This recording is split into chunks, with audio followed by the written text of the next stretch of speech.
So, just going to add a cube, scale that down.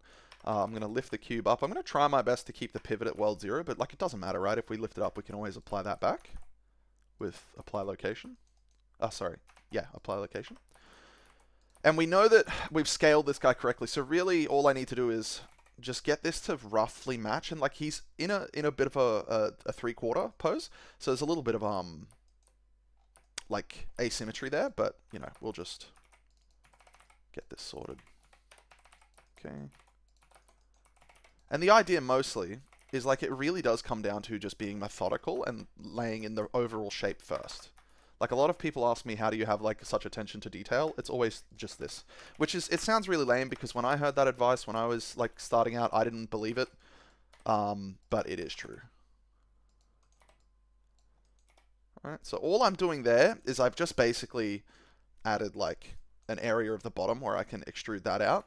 I don't necessarily want it in line with the side of the body because when I smooth this, the way that like, I mean, look, it's probably not the worst in the world, but you know, it'll be fine. But I guess I'm just trying to give myself, like I want the feet, the legs naturally separated by the body by like a true loop, I guess you could say. And this is mostly just done by like experience and instinct, right? But the key thing here is we're just trying to establish the overall topology that we will then begin sculpting on.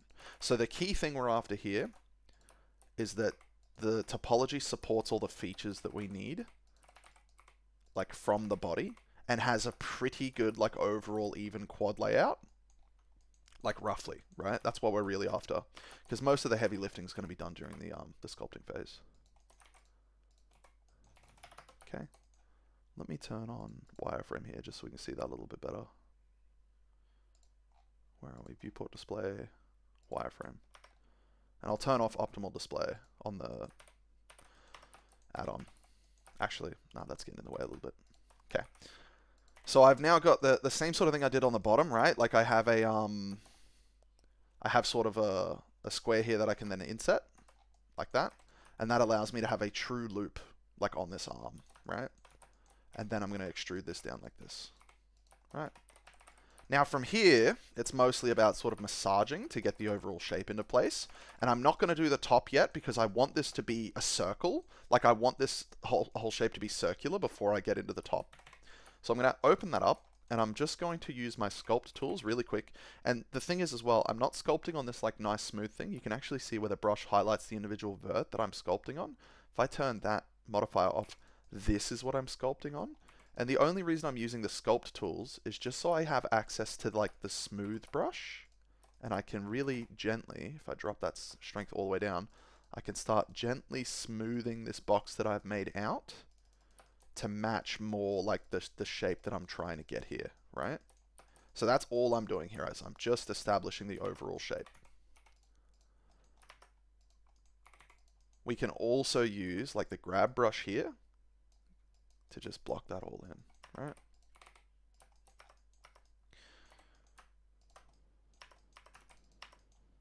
Adding extra edge loops as I need them, just to get a little touch more geometry, so that these smoothing commands like work out the way I need them to.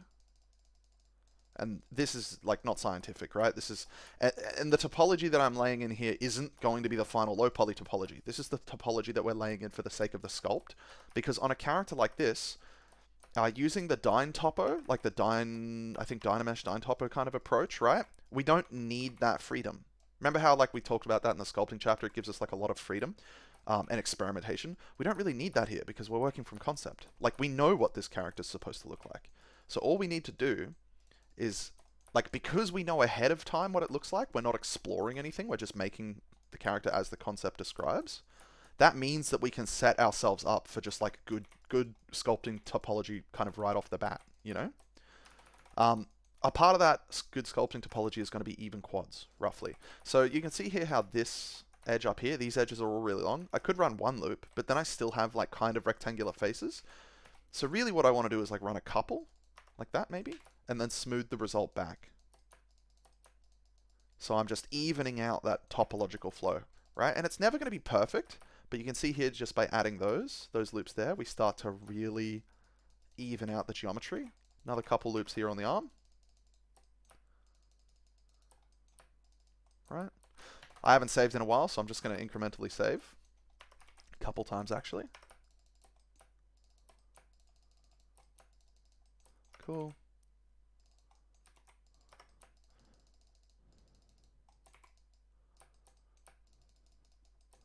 Depending on how well you do here as well, like you could probably just directly use a lot of this geometry in the retopo.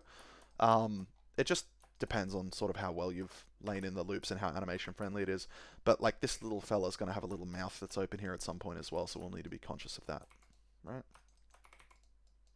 Now his legs are a little forward, so I'm going to just kind of pull that back a touch. And like, even though I'm using the sculpting tools, this really isn't like sculpting yet. It's just me using like a soft fall off brush to like move things around. This is still really box modeling if we're going to be honest with ourselves, right? But do you see how like all I'm doing is just establishing that overall shape, that overall design of like, you know, kind of that chubby little chibi looking kind of idea? It's all about the overall curves and form at the moment. That's all we're after. If we start getting into detailing, you just get lost. It's not that you get lost, it's that changing details actually is really difficult, and you have to make substantial changes to your mesh often to allow for that. So you end up spending like hours changing details that you really shouldn't have spent any time like placing in.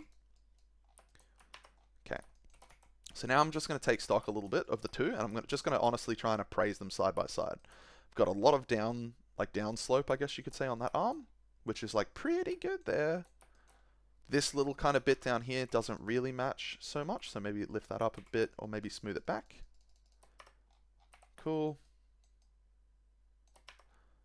Legs are looking good. The discrepancy in here as well will fix up like in the sculpting. Like we could try and fix it here, but like we may as well use our sculpting tools to do that. We're just trying to block in like a good base mesh that we can then work from. Might run an extra loop there just to get some more geometry there like that. Smooth that back. Because we're just laying in quads. That's what we're after at the moment. Okay, now, what's going to happen here is that we're basically going to do, I'll do this in a second piece just to communicate it with you. We want like a large kind of hemisphere on the top, but we wouldn't want to use the UV sphere to do this. Because by using the UV sphere, we end up with this big fat pole at the top. And no matter how much I smooth this off, especially if I chuck a matte cap on so I can really see the shading, no matter how smooth like we make this, we're always going to end up with all the geometry like pinching around this pole, right? So we know we want like a hemisphere on the top, but we don't want to use a UV sphere. We'll use a cube.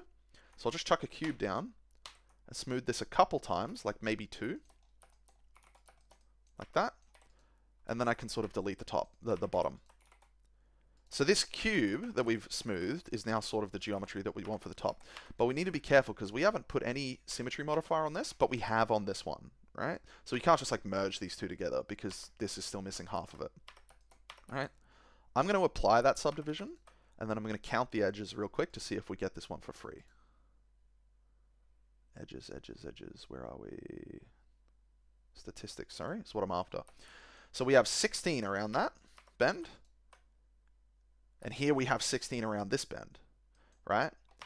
Which means that this is exactly half, right? Like this here is 16 around this side, like that, right? And this is 16 up here.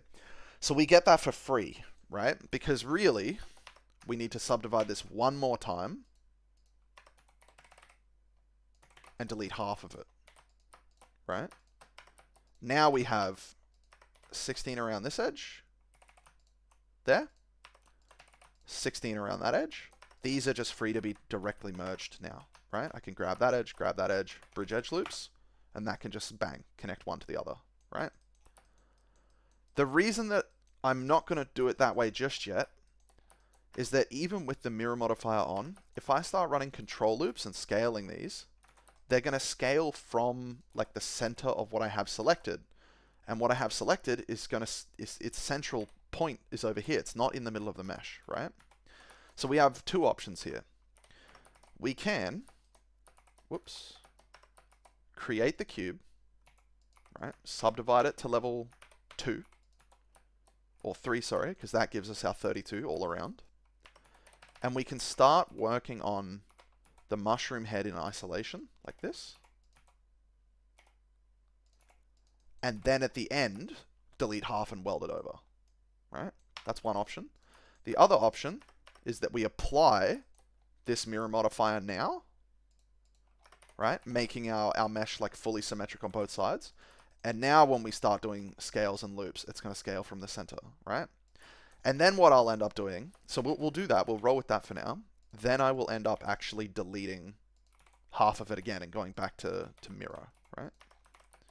Just going to move the concept back on so I can see that. So I'm basically just going to roughly scale these out. And I'm guessing maybe this droops a lot, right? So I'm going to grab all this and bring this down a bit, maybe to here.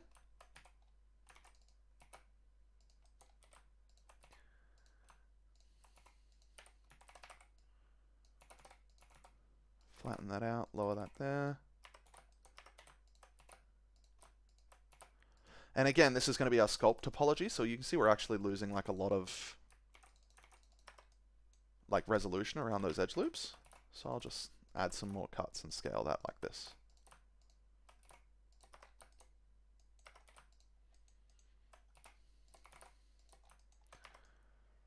Okay. Now I'm going to presume that this reference, like, maybe this mushroom naturally just leans back a little bit.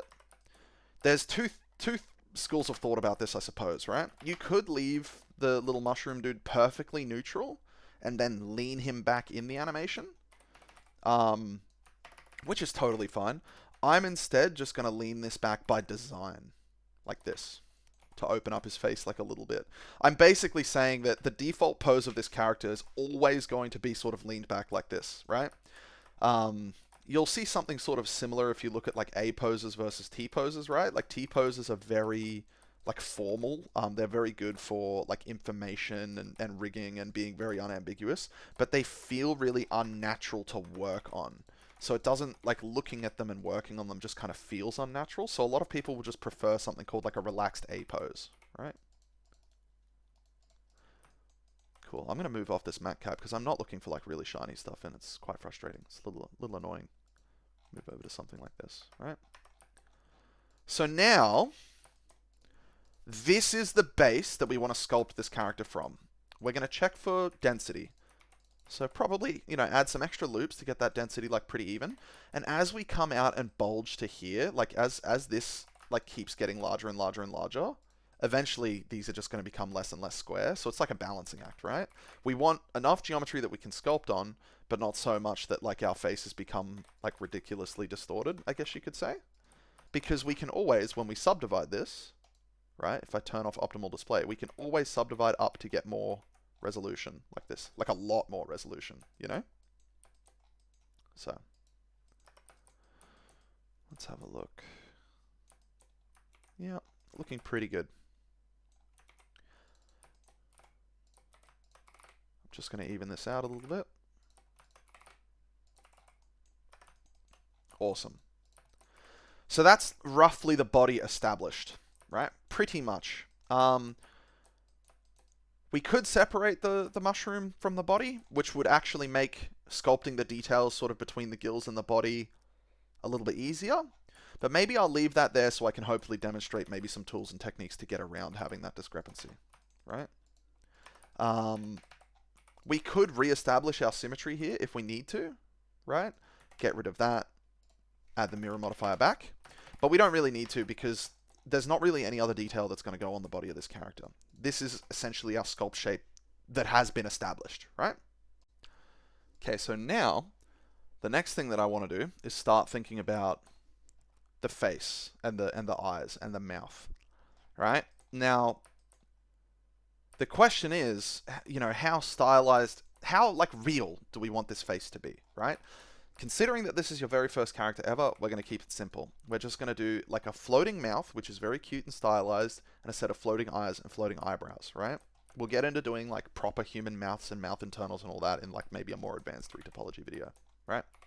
We also need to think about these stones and how we're going to handle these. We could sculpt them up out of this, but the transition, like when we sculpt this area, is naturally going to create like a sort of a little bit of fall off. When the brush interacts with this area, like of the rock, it's then going to fall off sort of over here into the orange, and it's just not going to like look super clean. So what I'm actually going to do is instead, I'm going to start establishing some rough rock shapes that I will then sculpt directly on, right? I'll show you how to snap these like directly onto the surface as well. So let's say that I've got some rough little rock shape like this, right? I've applied the scales. I can go up here to snap, I can go face, and then go align rotation to target. Now when I drag, it's like aligning this rock to the surface, if that makes sense, right? I think there's also a way to turn this off of the mouse. I think we want individual elements. Snap target for individual elements. Cool. So now instead of it being based on the mouse, it's being based on this object's like natural central location. So I can have my mouse over here and move this all over like this, and it's always going to snap, right? So I'm not actually going to place all the rocks here. I'm just going to try and plan which rocks I need, because I don't want to sculpt all these rocks. Like, this will be a nightmare. And the other thing as well, when I'm doing applications here, I don't want to be applying the rotation. I'm going to keep the rotation data. I just want to apply, like, scale for now, right? So this rock up here, I'm going to look at that big one. That one's kind of unique, so we sort of need to keep that one, right? So I'll have a little sort of rock up there. That rock and this rock can probably be similar, right? Let me do this again, actually. I'm going to duplicate this rock. Basically, I'm going to Shift D to duplicate any rock that's going to be different. I'm going to Alt D to duplicate any rock that I want to be the same, right? So I'm going to Shift D this guy up here. Cool. And I want it to be about that big. Now, this isn't exact because we're going to sculpt on these and fix these up, but we're just planning right now, right? I'm going to apply the scale of this guy. I want to keep the rotations. And I know that maybe this rock over here is going to be handled by this one. Okay. Now, then we're going to need a smaller sort of pebble-looking rock. So again, I'm going to press Shift-D, and I'm going to turn snapping off and clear the rotation. I'm going to go into the mesh and just smush this a bit. The reason I'm doing it in the mesh is I don't really want to keep like mucking with the scales, because I'm going to lose track of which rocks have been like scaled and that sort of thing. We want a rock that is just more circular in nature, right? Something like this. And it doesn't need to be a true circle, because eventually this is going to be subdivision smooth, then it's going to look like this, right? So that's what I'm really after at the moment. Turn snapping back on. Now we've got like a circular pebble rock. It's going to go about there. And it does need to be a touch smaller. So I will scale this one down and then apply that scale, right? So we've got a larger, longer rock. We've got a little circular rock. And maybe, like there's a little spiky rock here, but he kind of stands as an outlier, so maybe we don't bother with that one. Sort of a long, thin rock here, I think, is like quite different in general from the other shapes. So again, I'm just going to pick one that's kind of like it. I'm going to Shift D to duplicate, and I'm going to put that over here. And then I'm going to clear the turn snapping off, clear my rotation, sorry. And now I'm going to start making this sort of like longer. This is why like it's good to keep your rotations when doing stuff like this, like not apply them, because we can reset them at any point. Okay. Turn snapping back on, position that one. Cool. And this needs to maybe be a touch smaller, something like that. And then I'm going to apply that scale. I think that's pretty much all the rocks we sort of need, right, to make this. We have like a larger, long, kind of more like bigger, chunkier one here and here. We have a smooth, circular one. And if we look at all of these, they're actually all quite smooth. Most of them, right? So there's that one. We then also have this like longer rectangular one, which again is going to be down here, here, and here kind of thing. And then maybe some like really small ones. But if we need that, then we can always like make an extra one. It's just that at this point, I'm sort of trying to plan, right? I'm trying to plan what I need, okay? So I'm going to actually unsnap that, and I'm just going to move these rocks off to the side now. Okay? I'm going to reset all of their rotations, and I'm just going to position them in a way that sort of makes sense. It's like we're prepping these for later. You know what I mean? We're not going to bake these separately. I'm just trying to keep things neat. We're just in the planning phase, and we're looking for details that we might have missed with our eye, and we're just getting ready to like make this asset, right? And the better you set yourself up for tackling the nitty-gritty of the topic, the easier it's going to be. Right? I'm going to just hold Shift and then right-click to put my cursor on that eye. I'm going to apply, add a new cube, scale this in, apply the rotation and scale, and now I'm just going to shape this into like a little button eye looking thing. Something like that, right? Now this shape doesn't really need any sculpting at all. It just has like, really that's it, you know, for the eye. So we kind of get the eye for free. Maybe in edit mode, we can duplicate this like square and sort of imply like the highlight geometry like this. And some people would even add directly like a white, pure white material for these highlights, and that's going to actually look like it's catching light, right? The good thing about doing this as well, you'll see people do this on their eyes a lot, even though they probably won't end up using this geometry in the bake directly, because they'll probably just hand paint this. This actually lets you feel like the shading. It sort of lets you feel the style, right? So it's better than just kind of sculpting in the dark. And now what I'm going to do is I'm going to position this over here, and I'm going to use my snapping to snap that to the surface. But you can see how it's snapped back, like it's angling it the wrong way now. The reason it's done that is the main snapping axis for those sorts of commands is the vertical axis. It's the up and down axis, right? If I rotate this back and then apply this, now it's going to snap and orient correctly, like that, right? I might increase the subdivision on this by 1 level, just so that's a touch smoother, or maybe 2 levels. Yeah, cool. And now the idea is we don't want to muck up here by, immediately you saw I put the eye down too low. We want to look at landmarks, okay? We want to say, right, the top of the arm to the, say at the top of the gills, the eyes are like just a touch over halfway, right? And the blush is a touch under halfway. So maybe like this line here where the top of the mouth is, that's sort of the halfway point between the top of the head and the top of the shoulder. So basically, I now need to like keep that in mind. Top of the shoulder here, top of the head. Eyeball that in about there, right?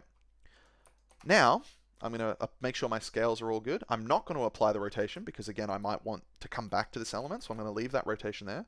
But I will duplicate this and then put a negative value into the X column. Oh, and we've already made like a big mistake. I've been modeling off center. So we're going to fix that real quick, right, before we go anywhere else. I hid the original and then just kind of like worked off center. So we're going to shore this up, right? We don't want this to happen. But mistakes like this are always going to happen. So something that we can do, I actually like the configuration of how I've laid all of this out, right? So all I want to do is I want to shift like everything over like to the middle and then everything down to that center thing, right? A way that you could do that is if you select the body, select everything with A and do Control P, parent, keep transform.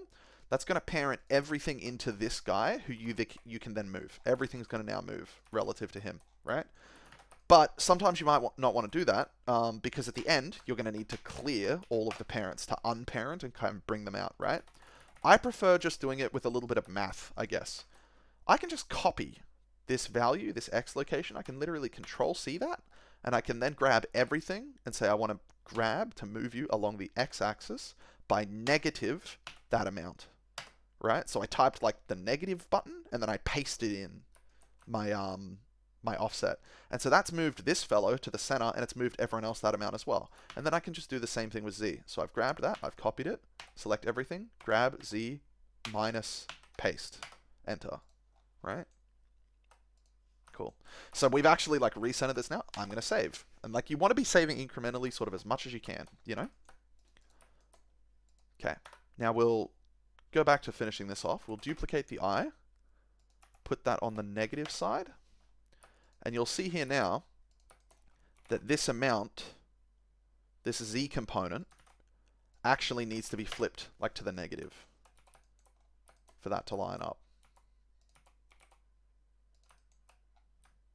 Right? And that's why like having these dots actually represented in geometry is really nice, because now we can start seeing the overall shape. And looking at the shading as well, this, I think I have like a bit of a long curve like this. I don't know if that's actually truly represented here, or if it's just like a bit of perspective. So I'm going to grab these polygons here, about down to there, right? And then I'm going to turn on soft selection up here. I'm going to hit G, followed by well, I'll hit G and I won't click anything. I'm just going to show you what's happening. It is currently like moving everything that's connected to this in a soft manner. But you'll notice if I try and scroll out to see more, I can't actually scroll. Because what I'm doing with the mouse wheel right now is I'm changing the fall off, like how far the fall off of this command is going to be. Okay? So I'm going to apply that, but I'm going to Control Z all that because that was a really bad like edit. I'm going to turn on, because we have true symmetry now, I'm going to turn on the symmetry up here along the x-axis, so that anything I do over here is going to apply over that side as well, right? So now you can see I can make sweeping changes about the width of this character without using the sculpt brushes per se. I'm using like the fall off. What's this called? Sorry, proportional editing. Okay, so what I'll do is I'll hit G followed by X, and I'm now holding Shift, so I'm really slow, and I'm like moving this out a bit, and then once I've moved it a bit, maybe I expand the fall off up a touch, and then move like a little bit more. Okay, and then I left click to finalize, and I take all my fingers off the keyboard and mouse, right? We have a look at the sides. He's looking like wide, but maybe not deep. He's not fat enough front, right? So I'll do the same thing here, and we'll have to, spoiler alert, we'll have to shift the eyes as well forward, right? I'll grab just those front faces there, G followed by Y, and then I'm holding Shift, just slowly moving that forward, and I might scale my fall off to about there, and then I'll do the same thing on the pot belly, sort of at the front, like this. This is like the alternative to doing things in the sculpt mode. Do you know what I mean?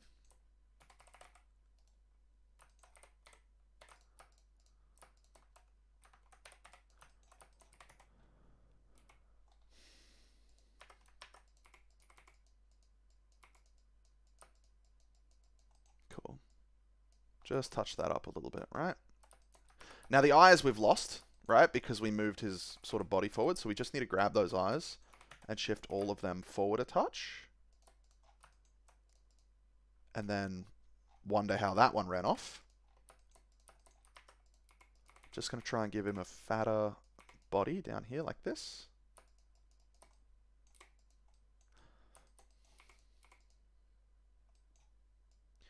And because this object has symmetry, like fully enabled at this point, make sure that your x-axis is actually like turned on, right? Your x-axis symmetry in your sculpting mode. Now I don't want this shape here. See how this kind of has like a curve back and then out? It's really subtle, but you can see it on mine. I want a true outward curve the whole way from the mushroom, right? From the forehead. I want one continuous outward curve.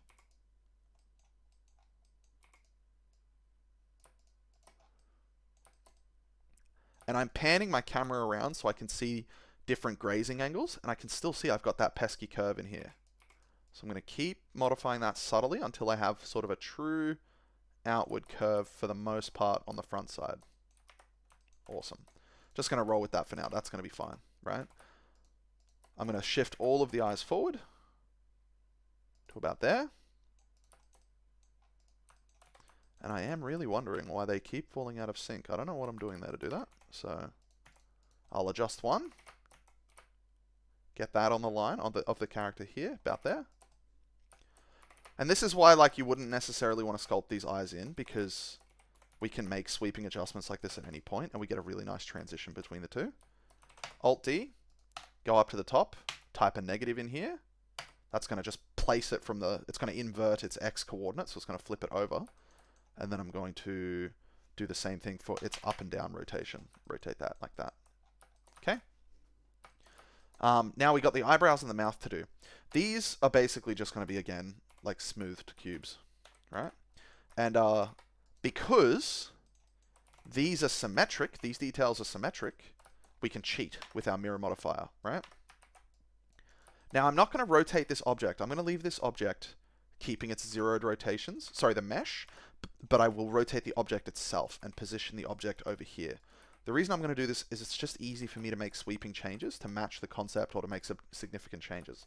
But with that mirror modifier, if I chuck a mirror modifier on now, nothing's going to happen, right? Because it's all going to be happening in local space, right? If I get rid of half of this, See how it's happening in local space? It's mirroring in local space. We don't want that. We want it to mirror relative to some other space, to some other object's transform, which we can do here by clicking mirror object. So I'm going to mirror this by the central body, and that's not going to move the pivot, but it will flip the entire like eyebrow over, right? And so now if we want to do like a little sad mushroom, we can sort of do it like that. If we want to match the concept exactly, we can better position it so that it matches closer. And you can see here, this is like more of a square bean, like a little bit, you know? So I'll run a loop here, like that. Just to kind of push, because like by running the loop, we're putting, it's counterintuitive. We place a loop so the areas away from it get smoother. How's that work, right? It's because we're placing more geometry closer to this edge, on average, right? So if we add a couple cuts, it's going to really smooth out to be more like a capsule, but I still want like a more bean shape, right? And if I want to exaggerate that bean shape, I can turn off proportional editing, scale this up a touch, maybe like that, right? And now we can reposition. I'm going to apply the scale here, but not the rotation. I want these rotations to stay like this for now, right? Awesome. So that's the little, like, sort of eyebrow being blocked in. We're going to do the mouth now. And this is very stylized. There's going to be like a cute floating mouth that's like literally off the surface, right?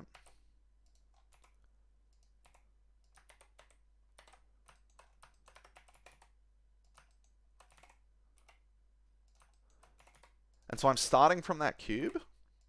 I'm positioning, scaling to match the reference. In fact, I may as well just do it over here, right? Because we have the measurement there. And now I'm going to add a loop here and another loop here and just gently bend the mouth into shape. Scale the whole thing down. I'm looking to match the width here is what I'm after. So that's roughly about the width, right? And now I can actually sort of start positioning this to more accurately match the shape itself. But we want symmetry, right?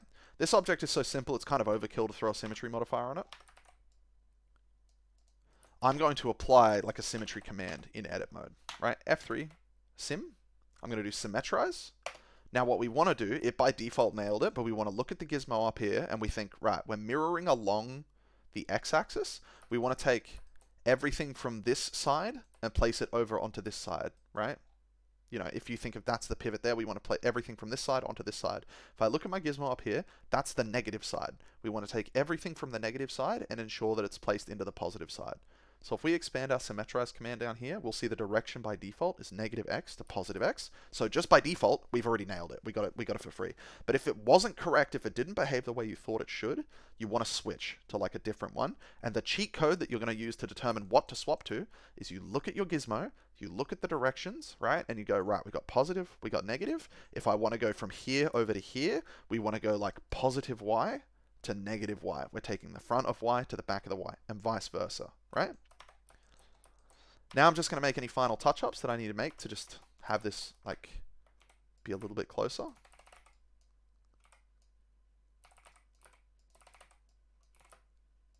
And again, I've made edits on this side without my symmetry settings flagged, so I can select everything and run that very same symmetrize command again, and it's just going to get it, right?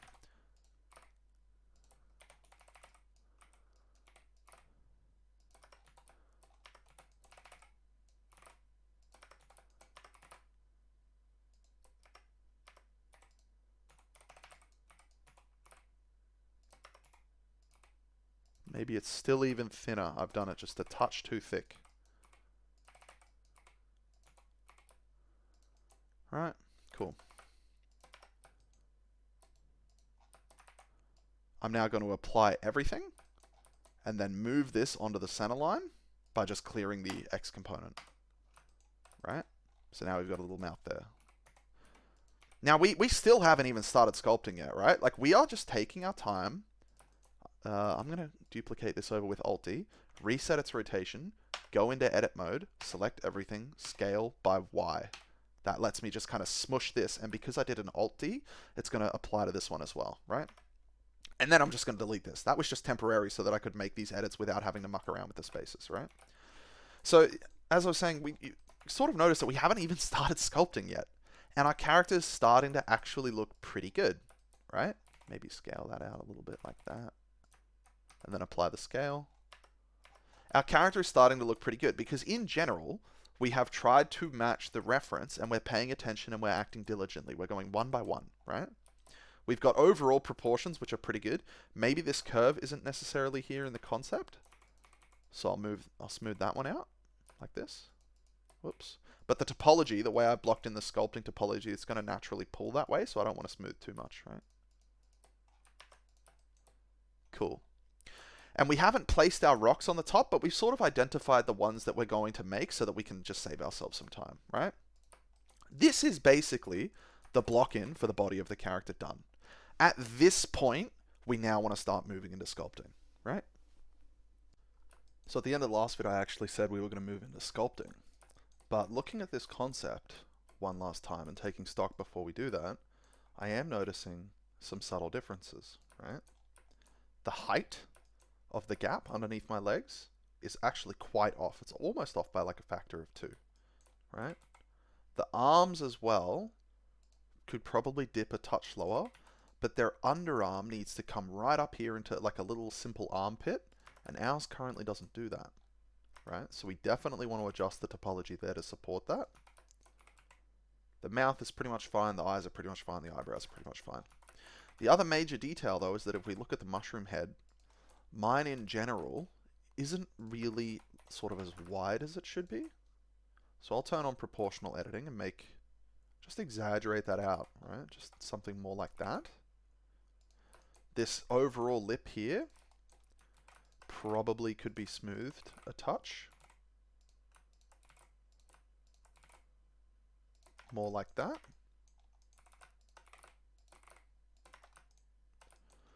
And I didn't actually block in the lip and this gill area. So I'll do that now actually, right?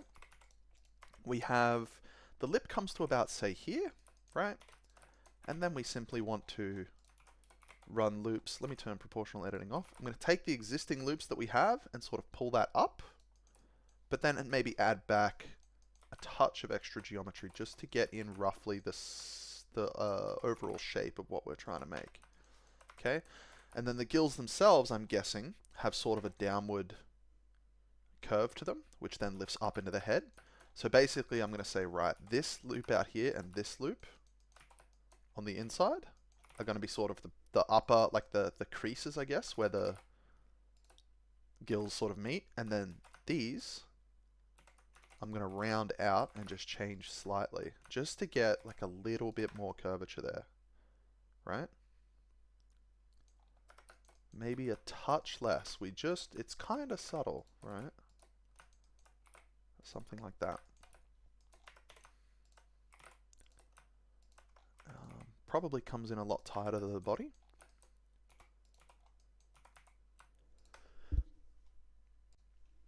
Cool. So let me just shrink that in like that. There we go. And again, we want those mostly even quads, because this is what the geometry is going to be like when we sculpt on it. It's going to look like this. Now on the body, that's all pretty good. On the face, that's pretty good. But as we start getting up into the gills, it gets a bit thin out here. So I'm just going to add another loop. Maybe a touch like that, and then maybe smooth this out just a bit to make it slightly less rectangular. Never going to be perfect, but in general, pretty good. Right? Head looks good. Body looks good. But we definitely do want to fix up those earlier issues I mentioned about the arms and stuff, right? So I'm going to basically turn that wireframe off that I turned on just before. I'm going to sort of run a loop in here and then pinch this up quite tight, sort of like this, right? I might then also have to adjust the main loop on the body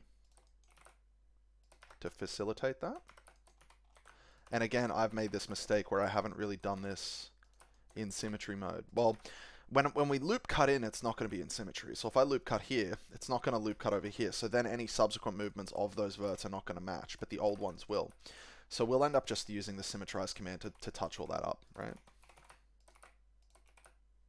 But basically, I just want to make sure that we are supporting that underarm like that. Like, we could sculpt that in, but it's going to end up being a nightmare to really, like, get, like, in there, I guess. And if I want, I could run another loop to really crease that up there. Now, we're starting to get into the territory of really, like, unproportioned quads, right? Because those are going to be really long rectangles. But I know I'll be able to smooth that back and make final adjustments. It's just, we just don't want the disparity to be, you know, so massive that it's going to impact our ability to actually sculpt this character. Okay. Something like that. So that's that sort of underarm section kind of picked up. We've accidentally, although it's kind of like a happy accident because we've creased that so tight with edge loops, we naturally get a crease forming there. We'll probably play that up a little bit as we actually get into sculpting. I also want this region here between the legs to be lifted a fair bit. And I'm just going to move the concept to 0 and then lift this up, right? But I'm going to turn on proportional editing as I do, grabbing the parts that I care about the most, and then making sort of the proportional edits to the leg overall so that there's not too much distortion. Like, we're going to get some. Let me turn the wireframe back on here. We're going to get some, but it's not, you know, it's not the end of the world to get, oh, I really shouldn't be sculpting on that side because, you know, remember we added this detail on the left side and I didn't symmetrize. So everything that I just did on the right side is about to get destroyed, right? So I'll do this now before we go any further. I'll select everything, symmetrize, and looking at our cheat code, by default, it's done -x to +x. We want to go the other way. We want to go from this side to that side, and we're looking at our gizmo cheat code up here. So we want to go from +x over to that side. Okay. Now when I sculpt and perform my deformations, our symmetry is like all fixed up. Okay. I'm going to flatten the foot there and flatten a lot of these loops.